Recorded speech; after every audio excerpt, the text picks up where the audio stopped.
My dad gave my lake house to his new wife. He laughed. It's already hers. I smiled and said, look again. When he saw the papers, she started packing. This lake house would be perfect for Victoria, my father announced during what was supposed to be a casual family dinner, his voice carrying that familiar tone of false casualness that always preceded his worst decisions. In fact, I've already transferred it to her name. She deserves a nice summer home. I set down my fork, carefully studying my father's smug expression and Victoria's triumphant smile.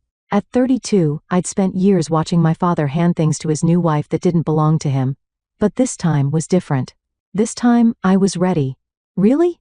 I kept my voice light, years of practice hiding the steel beneath. That's interesting, Dad. You should check those records again. My name is Olivia Bennett, and that lake house meant everything to me.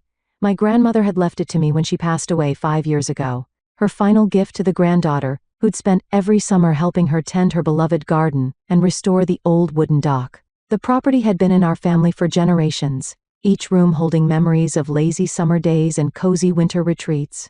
Victoria, my father's wife of 3 years, had been eyeing it since the day she first saw it. At 2008, just 4 years younger than me, she had married my father with the kind of calculated precision that would have been admirable if it wasn't so transparent. My father, still reeling from my mother's death and desperate to feel young again, had fallen for her act completely. What do you mean, check the records? Victoria's voice cut through my thoughts, sharp and suspicious. She'd always been good at sensing when things weren't going her way. I reached for my phone, pulling up an email I'd received that morning. The lake house can't be in your name, Victoria, because as of 8 this morning, it's been placed in an irrevocable trust. My grandmother made sure of that. My father's face darkened. What are you talking about? The deed was clear. The property passed to you, and I have power of attorney. I handled the transfer myself. Did you? I smiled, sliding my phone across the table. Maybe you should look at the original will again. The one filed with Grandma's lawyer, not the copy you had in your office. 6 months ago, I'd received a call from Mr. Sullivan, my grandmother's longtime attorney.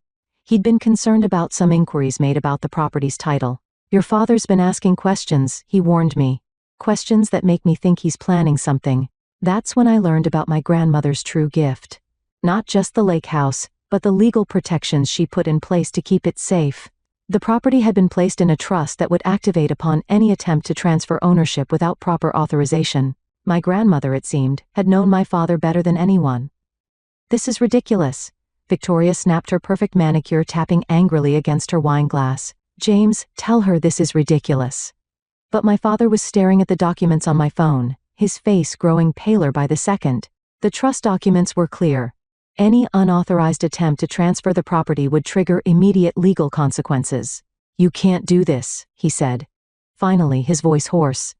I'm your father, and this was my grandmother's house, I replied calmly. She left it to me for a reason. Did you really think she wouldn't protect it? Victoria stood up abruptly, her chair scraping against the floor. You ungrateful little. Careful, I interrupted. The trust has very specific provisions about harassment or interference. Mr. Sullivan is quite thorough in his documentation. The silence that followed was deafening. My father looked like he aged 10 years in 10 minutes, while Victoria's perfect composure had cracked completely. The renovation plans, she whispered more to herself than to us. The contractors are starting next week. I took a sip of my water, letting the moment stretch. You'll need to cancel those. Any modifications to the property require written authorization from the trust administrator. That would be me. My father started to speak, probably to try another angle of attack, but I held up my hand. There's more. The trust includes detailed records of every attempt to access or transfer the property over the past 6 months, including some interesting conversations with real estate agents about potential buyers. I got their attention. Victoria's face went from angry red to pale white in seconds, while my father seemed to sink further into his chair. You've been trying to sell it? I asked, though I already knew the answer. Mr. Sullivan's investigation had been thorough even before this supposed transfer to Victoria. That's interesting, considering you knew Grandma left it to me specifically because she wanted it to stay in the family. We were just exploring options. Victoria tried to backpedal, but her voice lacked conviction. For the future, property values in that area are rising. I finished for her. Yes, I know. That's why the trust includes a provision preventing any sale without unanimous agreement from all beneficiaries. And since I'm the only beneficiary, the implications hung in the air. Not only had their attempt to transfer the property failed, but their broader plans to sell it for a profit were now impossible. My father finally found his voice. "You don't understand, Olivia. Victoria and we had plans. The sale would have given us the capital to what, Dad? Fund another of Victoria's business ventures, like the boutique that mysteriously closed after 6 months, or maybe the yoga studio that never actually opened." Victoria's face flushed with anger. "How dare you? James, are you going to let her talk to me like this?"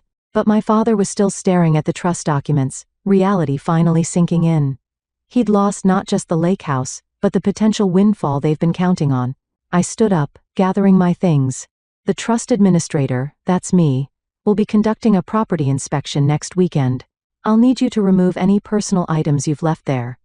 After that, the security codes will be changed. You can't just." Victoria started, but I cut her off. "I can, and I will. Grandma made sure of that. She saw this coming, you know. She told Mr. Sullivan that my father would try something like this eventually. That's why she set up the trust the way she did." I walked to the door, then turned back for one final point. "Oh, and Dad, you might want to check your email. Mr. Sullivan sent over some interesting documentation about your use of power of attorney. He thinks there might be some irregularities worth discussing." The look on their faces as I left was something I'd remember for a long time, but this wasn't about revenge. It was about protecting what my grandmother had entrusted to me. As I drove home that evening, I thought about all the summers spent at that lake house, helping my grandmother tend her garden and listening to her stories. She taught me more than just how to care for plants. She taught me how to stand up for myself, how to protect what mattered. "Sometimes, Olivia," she told me once as we sat on the dock watching the sunset, "the best defense is being prepared. People will always try to take what isn't theirs, but they can only succeed if you let them." She'd been right as usual.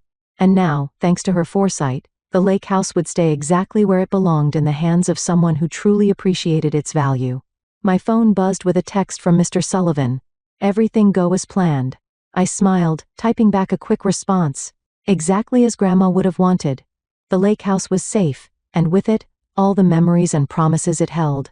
Sometimes the best victories are the ones you plan for long before the battle begins. The fallout from the dinner revelation was swift and explosive.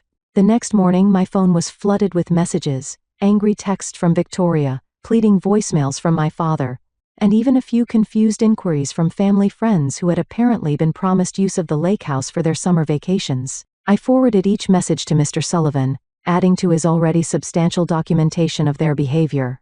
"They're getting desperate," he noted during our morning call. "Your father just tried to schedule an emergency meeting with me.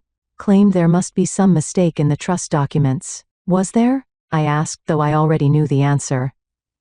"Your grandmother didn't make mistakes, Olivia.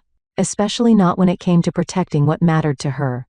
Later that afternoon, I drove out to the lake house, needing to see for myself what changes they had already made. As I pulled up the familiar gravel driveway, my heart sank. The garden my grandmother had lovingly tended for decades was partially dug up, presumably in preparation for Victoria's planned modernization. Construction materials were piled near the dock, and a large dumpster sat filled with what looked like original fixtures from the house. I was taking pictures of the damage when a car wore up the driveway.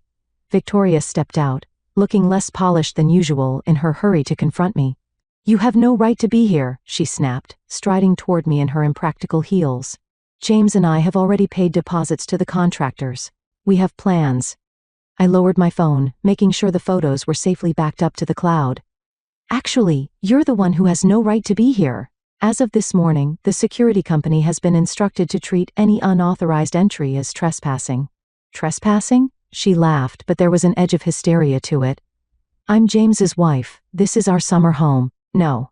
It's my property held in a trust established by my grandmother. And those contractors you hired, they've all been notified that any work performed without proper authorization will result in legal action." Victoria's face contorted with rage. "You think you're so clever, don't you? But you have no idea what you're doing. James and I had buyers lined up. Wealthy buyers. This could have set us all up for life." "Set you up, you mean?" I corrected her. "Just like you thought marrying my father would set you up. How's that working out for you?" She took a step toward me, finger pointed accusingly. "Everything was fine until you interfered. We have plans for this place. Plans that would have benefited everyone. Everyone except me, I said calmly, and everyone except my grandmother who wanted this place preserved, not torn down and commercialized. Your grandmother is dead, Victoria spat. And you're living in the past, clinging to this old house like it's some kind of shrine. The words hit hard, but I kept my composure. You're right about one thing. I am preserving this place, but not just because of the past, because of what it represents, what it can still be. Just then, another car pulled up, my father's. He got out slowly, looking older and more defeated than I ever seen him. Victoria, he called out, his voice weary. I told you not to come here. Mr. Sullivan, just finish explaining everything to me. The trust is ironclad. Victoria whirled on him. You said you could handle this. You said the power of attorney Mead. I was wrong. He cut her off. And for the first time, I heard real regret in his voice about a lot of things. I watched their exchange with a strange sense of detachment. This was the moment my father had to choose between his new wife's schemes and his daughter's inheritance. Between quick profit and lasting legacy. The contractors, Victoria pressed. The deposits will have to be forfeited, my father finished. We had no right to authorize those changes. The trust makes that very clear. Victoria's face went through a series of emotions, anger, disbelief, calculation, and finally, a cold sort of fury. Without another word, she stormed back to her car and peeled out of the driveway, leaving my father and me standing in the aftermath of her dust. I'm sorry, he said finally, looking at the half-destroyed garden. Your grandmother, she loved this place so much. She did, I agreed. And she trusted me to protect it. Not just the house, Dad, but everything it stands for. The memories, the history, the future she imagined for it. He nodded slowly. I forgot that somewhere along the way, got caught up in Victoria's vision of luxury renovations and profitable flips. Your mother would have been so disappointed in me. The mention of my mother, gone now for 5 years, hung heavy in the air between us. She had loved this place too, had supported my grandmother's decision to leave it to me. It's not too late, I said finally. The garden can be replanted, the fixtures in that dumpster can be salvaged. It'll take work, but it's worth saving, he finished, just like your grandmother always said. I looked at him, really looked at him, and saw past the mistakes and poor choices to the father I remember from my childhood, the one who used to help me build sandcastles on the lake's beach, who taught me to fish off the old dock. You're welcome to help, I offered with the restoration if you want to. His eyes met mine, hopeful but hesitant even after everything. The trust exists to protect the property, I said carefully, but it doesn't have to keep out family. Real family, Dad, people who understand what this place means. He looked around at the garden, the house, the lake sparkling beyond. Victoria won't like that. Victoria has a choice to make then, I replied, just like you did. In that moment, standing amid the wreckage of my grandmother's garden, I realized that sometimes saving a place means more than just protecting its legal ownership. Sometimes it means giving people a chance to remember what really matters, to choose legacy over profit, family over facades. My father picked up a discarded garden tool. Where should we start? I smiled, thinking of all the summers spent working alongside my grandmother in this very garden. She always said the best place to start is wherever you're standing. Together, we begin the work of restoration, not just of the garden, but perhaps of something more fundamental. It wouldn't be easy. Victoria's influence still hung over my father like a shadow, and trust, once broken, takes time to rebuild. But as we worked, I could almost hear my grandmother's voice on the breeze. Sometimes, Olivia, the greatest victories aren't in winning the fight, but in what you choose to build afterward. Over the next few weeks, the true scope of Victoria and my father's plan changes to the lake house became painfully clear. While sorting through paperwork in my father's home office, I discovered architectural plans that would have completely transformed the property, turning the charming historic lake house into a modern luxury retreat with room for 50 guests. The contractor's invoices told an even more disturbing story. They had been hired to begin work without permits, rushing to make changes before anyone could object. The more I dug, the more evidence I found of Victoria's influence. Each modification designed to maximize profit potential, with no regard for the property's history or meaning. One evening, as I was reviewing the documents with Mr. Sullivan via video call, my father knocked on my door. He looked uncomfortable, clutching a manila envelope. There's something else you need to see, he said, placing the envelope on my desk. Victoria. She had plans beyond just renovating the house. Inside were marketing materials for Lake Victoria Resort and Spa, complete with renderings showing my grandmother's beloved home transformed into something unrecognizable. The garden would have become a parking lot, the old dock replaced by a modern marina. She had investors lined up, my father admitted, his voice heavy with shame. That's why she was so confident about the transfer. They were ready to begin construction as soon as the property changed hands. I felt physically ill looking at the glossy brochures. And you agreed to this? He sat down heavily in the chair across from me. She made it sound so reasonable, said we were foolish to let such valuable property sit unused most of the year. Called it unlocking its potential. Unused? I couldn't keep the edge from my voice. Dad, I use this house, I maintain it. I share it with family and friends. Just because we're not charging $500 a night doesn't mean it's going to waste. Before he could respond, my phone buzzed with a text from Victoria. Your precious lake house won't stay yours forever. Everyone has a price. I showed the message to my father. His face fell further. She's been like this since you revealed the trust, he said, angry, calculating. This isn't the woman I married. Or maybe it is, I suggested gently. Maybe this is exactly who she's always been. And you're just finally seeing it.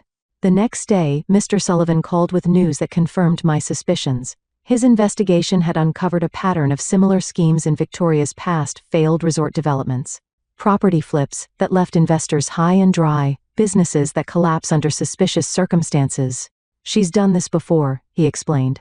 Finds wealthy older men, gains their trust, then uses their assets and connections for her real estate ventures. When things go south, she moves on. I thought about sharing this information with my father but decided against it. He was already struggling with the reality of Victoria's true nature. Proof of her past deceptions might break him completely. Instead, I focused on healing what could be healed. The garden was slowly coming back to life with my father spending weekends helping me replant what had been destroyed. We worked mostly in silence, but it was a comfortable one filled with shared purpose.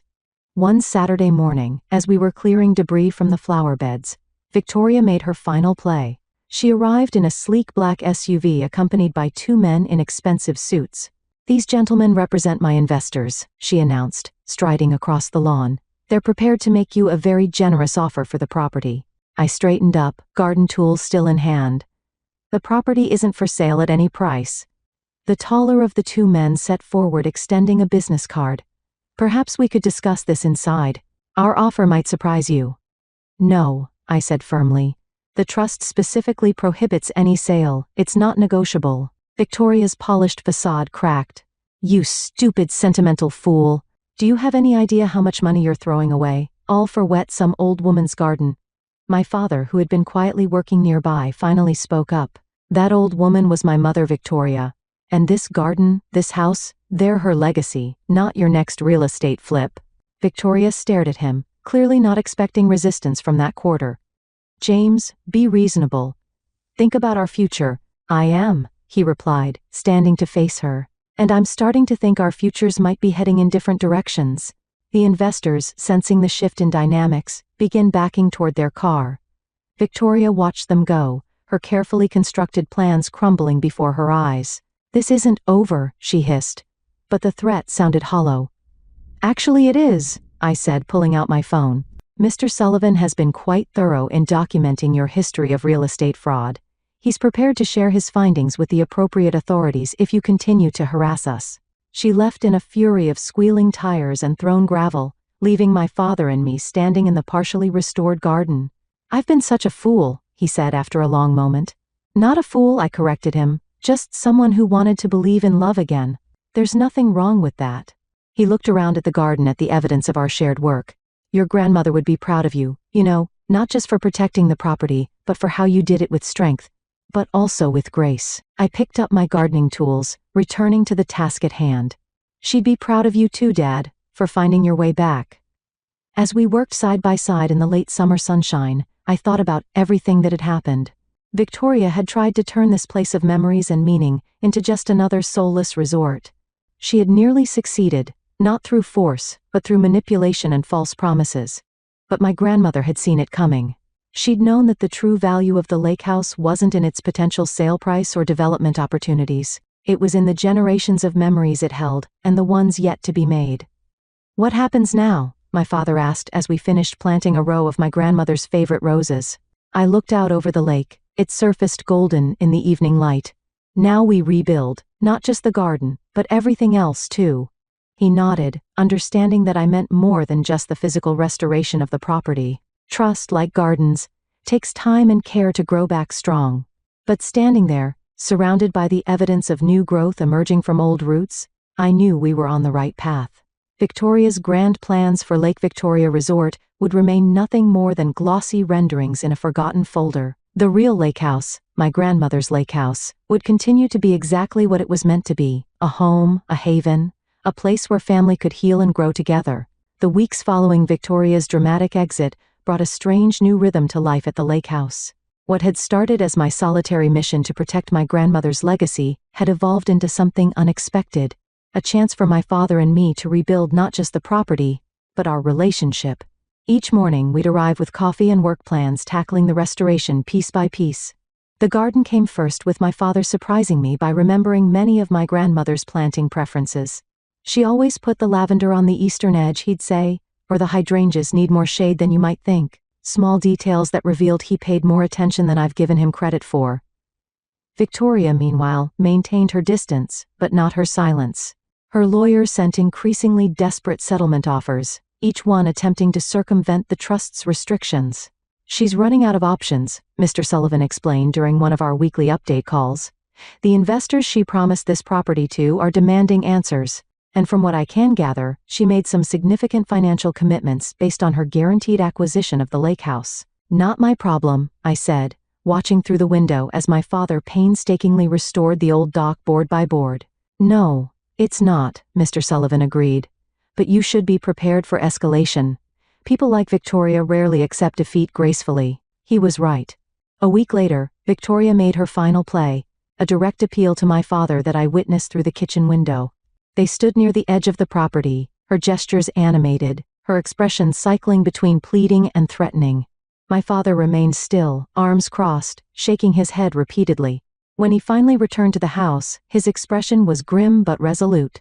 "She wanted me to contest the trust," he said without preamble. "Said, if I claimed your grandmother wasn't of sound mind when she created it, we might have a chance to invalidate it." I felt a chill despite the summer warmth. And I told her it was over." He sat heavily at the kitchen table, the weight of his decision evident in every line of his face. "I filed for divorce." The announcement hung in the air between us. This wasn't what I'd expected, or even what I'd wanted when I first confronted them about the lake house. I'd simply wanted to protect my inheritance, not destroy my father's marriage. "Dad, I never meet." "This isn't your fault, Olivia," he interrupted. "Victoria and what we had wasn't real. Not on her side anyway. I was just a means to an end, access to properties and connections she could exploit." Mr. Sullivan found evidence of her past schemes. I admitted, "I didn't tell you because I thought it would hurt too much." He nodded, unsurprised. "I started doing my own research after that day with the investors. Found some of her previous husbands had some illuminating conversations." He attempted a smile. "Turns out I'm not the first man to fall for her act, just the latest." We sat in silence for a moment, the sound of the lake lapping against the shore filtering through the open windows. "What now?" I finally asked. "Now," he said, looking around at the half-restored kitchen, "we keep rebuilding the house and everything else." That evening, as the sun set over the lake, we sat on the newly repaired dock with glasses of my grandmother's favorite lemonade. The garden was coming back to life with new shoots pushing through the soil where Victoria's contractors had torn up the old plants. The house itself was slowly returning to its former charm. The modern fixtures Victoria had installed, replaced with pieces more in keeping with its history. "Your grandmother once told me something I didn't understand at the time," my father said, watching a golden light dance across the water. "She said that houses have souls just like people, that they remember who loved them and who didn't." I smiled, hearing my grandmother's wisdom in his words. She used to tell me that too. Said that's why this place always felt so special, because generations of our family had filled it with love. "I forgot that for a while," he admitted. "Got caught up in Victoria's vision of potential and investment opportunity. Stopped seeing the soul of this place." "But you see it now," I said. "Not as a question, but as recognition." He nodded, his gaze taking in the familiar shoreline, the gardens beginning to bloom again, the weathered wood of the boathouse that had sheltered our family's small fleet of canoes and kayaks for decades. "I see it," he agreed, And I'm grateful you fought to protect it, even when that meant fighting me." The sound of a car coming up the driveway interrupted our moment. Mr. Sullivan stepped out holding a folder. "Good news," he called as he approached the dock. "Victoria has officially withdrawn all claims against the property. The trust stands unchallenged." As Mr. Sullivan explained the legal details, I found myself looking not at him, but at my father. The tension that had lived in his shoulders since this all began had finally eased. He looked more like the father I remember from childhood, present, engaged at peace. The lake house was safe just as my grandmother had intended, but she had protected more than just property with her foresight. She had created the opportunity for healing, for truth, for reconciliation, and fighting to preserve her legacy. I'd unexpectedly recovered something I thought was lost forever, my father.